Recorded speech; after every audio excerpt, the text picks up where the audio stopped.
Bismillah ar-Rahman ar-Rahim. La hawla wa la quwwata illa billahi al-ali al-azim. In the name of God, the compassionate, the merciful, I am grateful to God, the Almighty, for giving us this opportunity to meet and not only to enjoy our friendship, but also to share our concerns about some of the important issues for our generation and coming generations.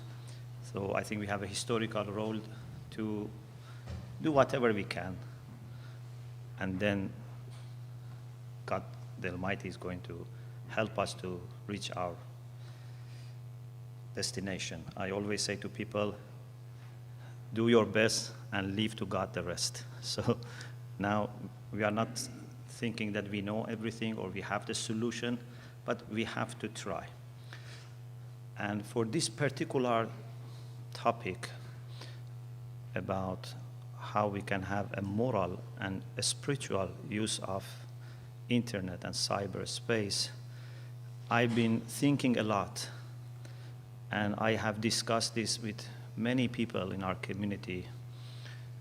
Even a few weeks ago, we had a 2-day workshop, and one session I discussed this with the participants. And also I have been in touch with many of our friends and committee members, and I have benefited from many good points. And I can say I have almost asked everyone that I thought can help me to help. So whatever I present is, if there is any good, it's from the all people who have helped me. If there is any shortcoming, it's from me. So as we were planning for this meeting, we thought that definitely one of the areas that we need to reflect on is technology, because technology by itself brings some challenges, but in particular, information technology and use of internet. And we saw how the presentations about technology led to the discussion about internet and cyberspace already, so it's very much connected. What I tried to do was to give you first some points. It didn't become 19 because it just came naturally when I was writing this, in the last couple of weeks. But there are some points that I thought it's good maybe for our Christian friends to know about the way we think about ethics in Islam. And also maybe it's good for everyone who is going to use internet, because in these points, I have tried to highlight the role of awareness and consciousness in moral action. So I have tried to explain that although the action and what comes after action are very important, especially if we have teleological approach to ethics, so we define whether an action is morally good or bad depending on the outcomes, but the main weight of morality and spirituality is what precedes action. Because what comes after is not that much in your control, but what precedes the action, and that is your awareness, your intention, and alertness, which would define how moral and spiritual you are. So I hope these points would be useful for our Christian friends and maybe also for my Muslim friends. So the first point is that human beings have free will. And I especially emphasize on free will because I think what happens is that sometimes we are not actually acting as free agents. So although philosophically we are free, but we are so much programmed and so much conditioned that sometimes you see that either we are not acting as free agents or there is very little amount of freedom that we are using. So the first point I wanted to highlight is that we are free and therefore responsible for whatever we believe or do or express, whether it be orally or in writing or by gesture. And maybe more precisely, we can say we are responsible for every decision that we make. That decision might be about whether I should believe or not, whether I should do something or not, whether I should express something or not. So the decision that we make is something that we should feel totally responsible. Point two, every single thought, intention. Thought is different from intention because some thoughts may not lead to intending doing something, but still the intention and the thought, both of them are important. And action and expression, such as words that we write or utter, are fully and permanently registered. According to Islam, we have many different ways of our thoughts, intentions, and actions being registered. In particular, we have angels who are responsible for registering whatever we do or think or believe. We have even our own organs as witnesses, and the Quran says on the Day of Judgment, even our organs bear witness to what we have done. Even the Quran says we would be seeing our own actions. So there are many different ways that what we do or believe would be preserved and then presented to us and everyone. So we should always keep this in mind, no matter we had it in private or public, in our hearts or in the physical world or in the virtual world. Whether we attached significance to them or we took them lightly, it doesn't make difference. For God, everything that we do is significant. There are many different witnesses that bear witness to our conditions of heart, like faith, sincerity and insincerity, and actions. Point three, human beings will have to be answerable to God right after death and then on the Day of Judgment.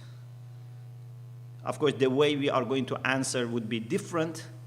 From Islamic hadith, we can understand that we would be asked about fundamental issues right after our death, but then we would have a very detailed questioning taking place on the Day of Judgment. Therefore, every person should hold himself or herself liable and accountable in every moment and for every moment. Not only in every moment we are accountable, but also for every moment of our life we have to be accountable, because every moment of life is a gift which is not reversible and not replaceable. And on top of our life, we will be specifically asked about our youth. And this is in addition to using all the resources, all the blessing and bounties of God. And also, we would be asked about the way we have treated others. Not only human beings, even we would be asked about the way we have treated animals, plants, even the land, the soil, the water. About everything we will be questioned. And in a particular way, we will be questioned about the people who are under our direct care, like our children, and those who are also vulnerable and have a special need, like elders, the poor, the refugees, and the ill people. Point 4. Although the way an action takes place and the outcomes that follow are very important, but the moral and spiritual weight of the action mainly lie in the procedure that takes place before actually starting doing the action. In order to be able to act justifiably, one needs to consider the following. First, one's alertness. It's very important to be alert. If someone does the same thing, but without being alert, like a person who is drunk or a person who is sleeping, that action has no value, even if it has produced some good outcomes. For example, imagine if a person is, for example, drunk and has given lots of money from his pocket to poor people. Although the poor people are helped, but he is not morally helping himself with this because there was no alertness, there was no understanding. Maybe if he becomes alert, he would regret what I have done this when I was drunk. So alertness is very important. Self-consciousness is very important. Awareness of the case and all the pros and cons of the action. A person who does something after careful consideration of the pros and cons would not be the same as a person who just think about something and does it. These are totally different, and I will explain in coming points more. And one's motive and intention. Point 5. It is the intention that defines whether an action is morally good or bad, or insignificant. The difference appears in, for example, giving alms. Sometimes there is sincere intention, sometimes there is insincere intention, for example, to show off, and sometimes there is no intention, like a person who is drunk. So it can be morally good, it can be morally bad, it can be morally neutral and insignificant. Therefore, in Islamic narrations, we find lots of emphasis being put on intention. For example, we have hadith which says, "An-niyyatu asasul amal." The intention is the foundation of the action. Or "Innamal a'malu bin-niyyat." The actions will be judged based on the intention. Point 6. The more alert and self-conscious the agent is, the more knowledge the agent has, the more awareness the agent has about himself and his position in this world and his relation with God, and the more sincerity that he has in his intention and piety in his character, all these 4 factors can define the weight of the action.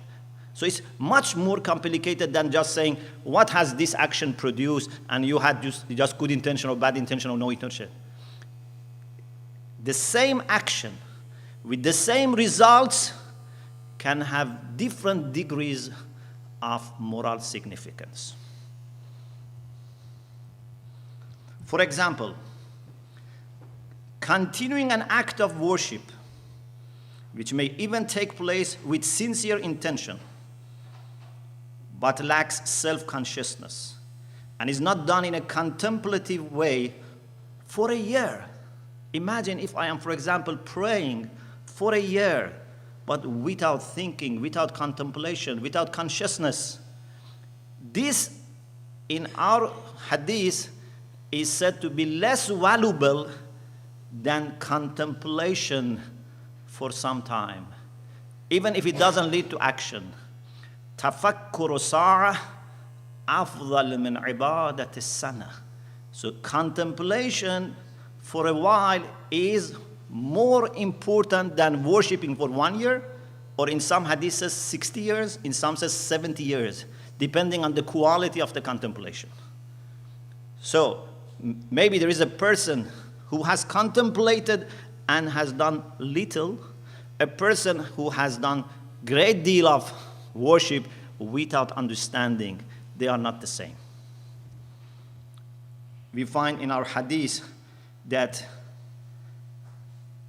when a pious scholar, alim, sleeps, it's better than worship of a worshipper who is not learned. 2 units of prayer of an alim is better than 70 units of prayer of a person who is ignorant. And in some hadith, better than 1,000 units of prayer of a person who is not alim, who is ignorant. Point 7. One difference between the animals and the human beings is that animals, this is my understanding, animals are triggered instinctively by anything that can stimulate their instincts or desires. For example, if we have a hungry cat, when this hungry cat finds a mouse, automatically goes after the mouse. There is no process of thinking and contemplating and measuring and evaluating. A hungry cat, as soon as sees the mouse, goes after it. And a mouse, as soon as sees the cat, runs away. Everything is done automatically, instantly, without thinking, without processing. But in human beings, we are supposed to be different. We are supposed to wait and think about this. And through our own decision and by our exercise of free will, we do things. I'm not talking about how much it's going to take, because sometimes maybe you have already established few things, so it doesn't take you that long. What is important is that this process of checking and examination should happen. It's not a matter of time, it's a matter of whether you really evaluate and have control over what you do, or you just do things instinctively or automatically. And what I am worried in the digital age is that we are going more towards being an animal who is triggered rather than being a human being who possesses control over himself and his choice and thinks about things that he does and does it only when he finds it good and useful. So now, point 8 is about habits. Doing something out of habit, in my understanding, is only good, even if it's a good habit. For example, if I have habit of recitation of the Quran, this habit is only good if in the first place that habit was developed with understanding and for good reasons.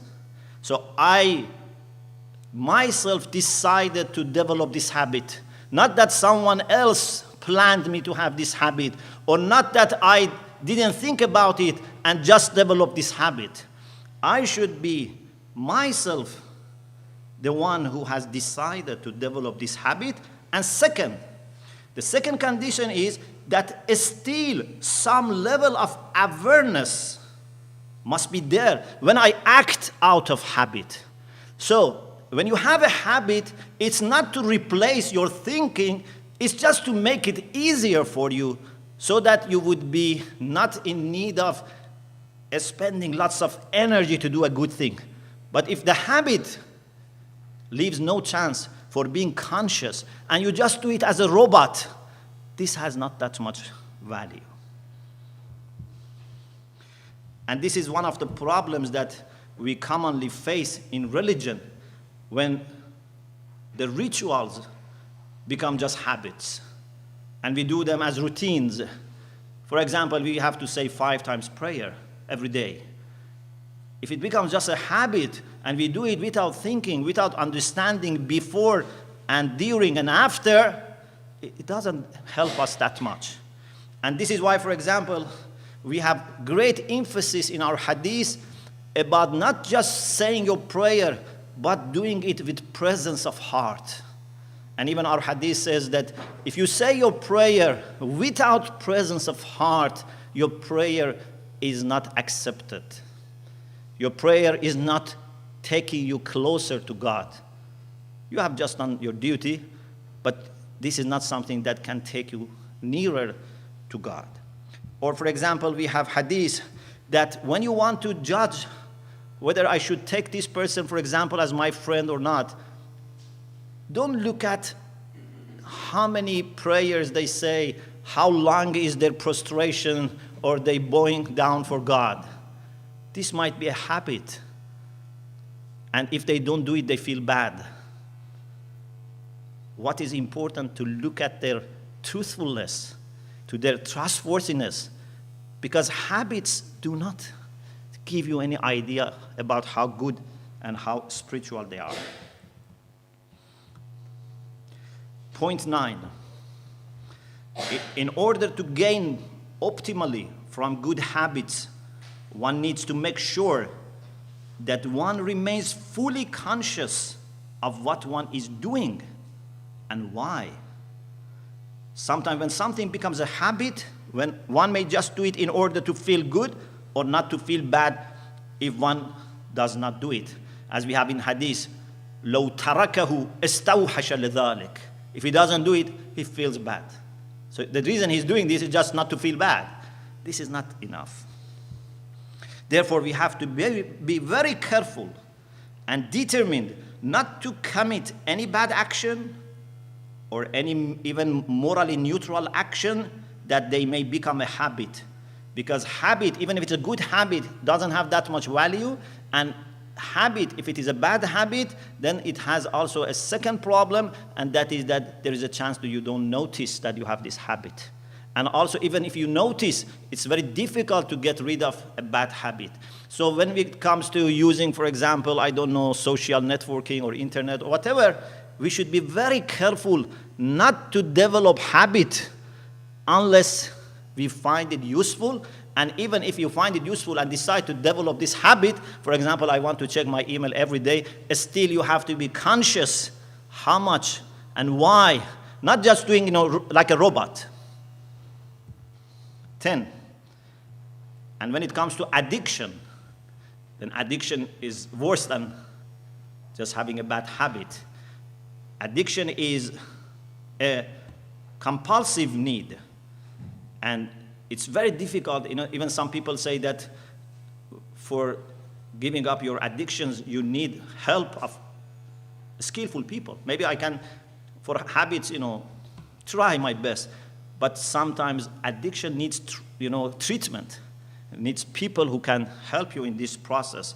And unfortunately, it seems that using internet can become addiction. And some scientists say that it's actually an addiction. So it's not just, drinking or, smoking, they become addiction. Internet can also become addiction. Point 11. When a conscious, free, and well-informed agent performs an action out of a virtue, or in order to have a virtue, or in order to grow his virtue, that action is morally significant, is morally good. Or does something in order to improve the overall balance of good and evil in the world. Either I do something to bring more good to the world, or I do something to reduce the evil in the world. This action becomes morally good. And now, when it comes to Islamic ethics,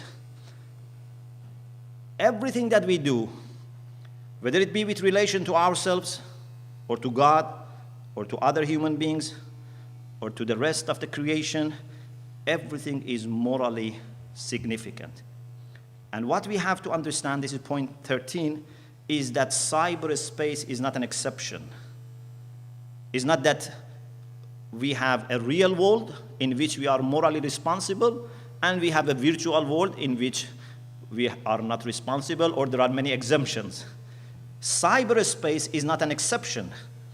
All those 4 areas, my relation with myself, my relation with God, my relation with other people, my relation with the rest of the world, all of them apply also to cyberspace. Sometimes people mistake cyberspace for an imaginary world. They think it's just a fantasy. It's not a fantasy, it's a real world. And it's like any interpersonal reality that we have experienced. We should not think that just because we may try to hide our identity, or we may just try to function anonymously, Or we may deal with the people whose identity is not known to us, then therefore this is not a real world. Or because we don't have eye-to-eye or physical encounter, therefore this is not a real world. Yes, it is a real world.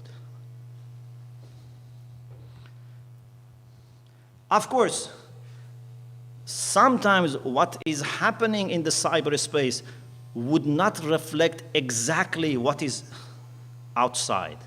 But this doesn't mean it's not real. This is also something that happens all the time. For example, sometimes when you listen to the elite of a society and their discussions, you see that would not reflect what people experience. This is not about cyberspace. Both are outside the internet.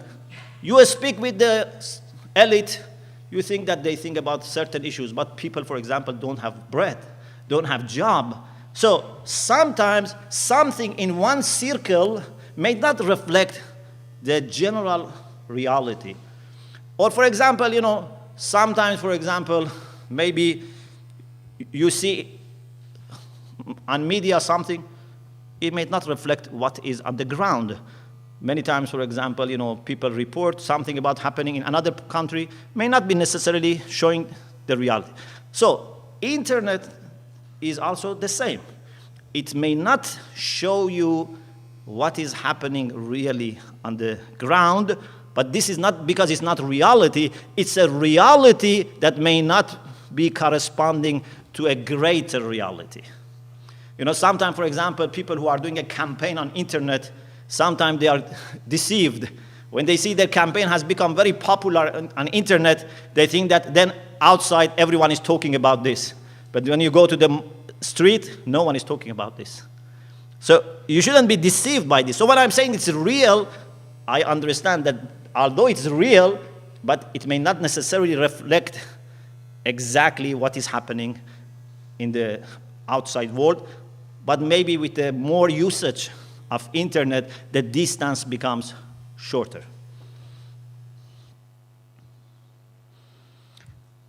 Point 14. The cyberspace is very real, and actually the care that we should have and the caution that we should exercise should be more, not less. We should have more care on the cyber, and I will mention why. Why here we have to be more cautious. We should not be, I think this is something, maybe a test. Have you heard this many times from people that, for example, they may say, I have no difficulty in giving a lecture in university or I don't know, in a congregation, but I am very worried if I want to put something on internet. Do you hear this a lot? If not, I think this is a sign of not being aware of the seriousness of internet. Many of us, if we are going to give us, for example, a talk for 20 people, we worry. But when we are going to put something on internet, we don't worry. I think this is not a good sign. This is because we have not understood the delicacy of internet. I think it should be quite opposite. It should be the case that someone says, I have no difficulty in giving lectures in university in different levels, up to PhD, but when I want to speak online, I get stressful because I don't know how many people with which background are going to listen and how they are going to judge me. It's very, very difficult. We should not be surprised at all to hear a person saying that I have more difficulty when I want to act on internet. It's like, for example, we should not be surprised if an experienced and established chef says, I cannot cook comfortably in front of cameras or live online.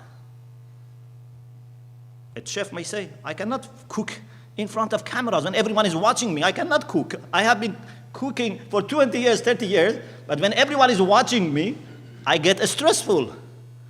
So why we don't feel that seriousness when we do something on internet? And I said, this is like a person who says, I cannot speak in public. We say, okay, we will have no one here. We just bring cameras and we put them on, and you are broadcasted live all over the world. Then he says, okay, that's fine, because I don't see anyone. But I don't think any rational person would say that is fine. That makes me even more stressful. If I'm not seeing the people, but the cameras are on, it makes it more stressful.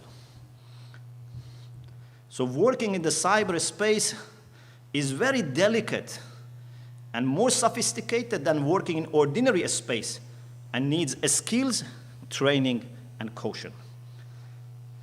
15, social networking is not inherently bad. There are positive aspects to it, and there are negative ones. And the Quran tells us, yes, that we should always be fair. Even when the Quran talks about gambling, says that there are benefits in gambling or in drinking alcoholic, but their sin is greater. فيهما منافع للناس. There are some benefits, but there are greater sin. So we should not think only about the negative side, but we should see the overall balance. So I just go to the point 16.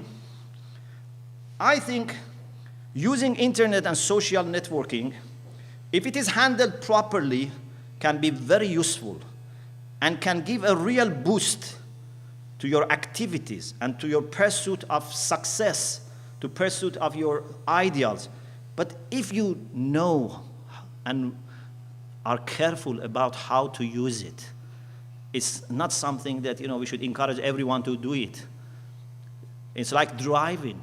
Driving can be very helpful, but we shouldn't say everyone without training, without reaching certain age, okay, drive. We have to regulate it.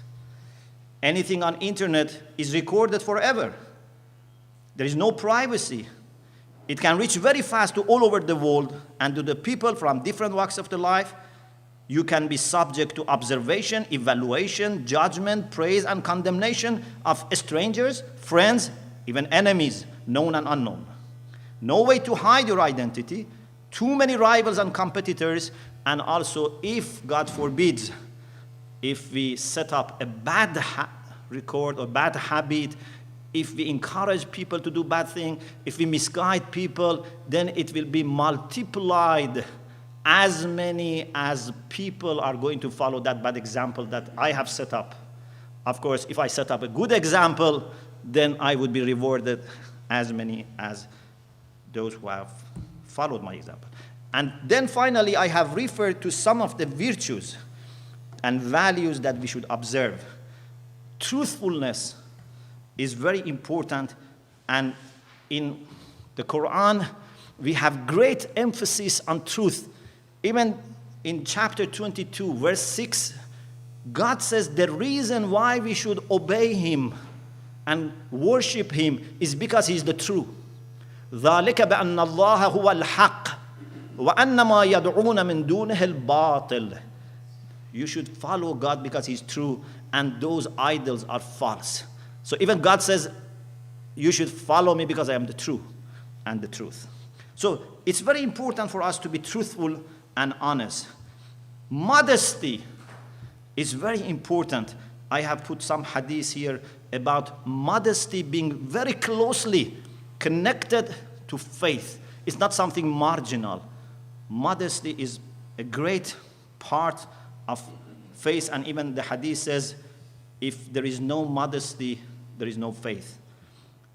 Dignity. We should be acting in a very dignified way, and also in the way that we dignify others. An honorable person is very careful about his honor, and also about the way he treats other people. There are many points here I don't have time to mention. And also humbleness, which is very important. We shouldn't become arrogant. We shouldn't feel that we are very important. We are the center of the world, or we are the center of internet, and I have the authority to say everything. because no one is asking for my credentials, so I say everything. And especially if you have some follow-up, you have to be very careful. And patience. Patience is very much needed in how to respond and how to react. Always try to take your time as much as possible, because if you rush, there is a great chance of not acting well. And also God-wariness and remembrance of God, which is very important. We are all trying to be agents for God. We are trying to be instruments for God. We try to be channels of God's mercy and wisdom. And internet is a space that we should be very careful in acting as God's agent, in bringing good to people, to humanity, to ourselves. And then I ended with some manners. So these are some virtues, and then there are some manners, like moderation. I just read it. Being responsible and cautious, awareness about the media, and being respectful to everyone, even with the people with whom you don't agree. You have to be respectful. You have to be respectful to their time, to their dignity, to their privacy, and to the rights that they may have over their intellectual properties. We should be able to forgive people. Don't, start fighting with people. Don't start, condemning and criticizing. And also, we should be trying to observe dignity of other people. And there are some rules at the end. I stop here, and I hope this was useful, but certainly I have myself benefited a lot from many people in preparing this, and also I have benefited from the discussion we had yesterday and hopefully today. Thank you very much for your attention.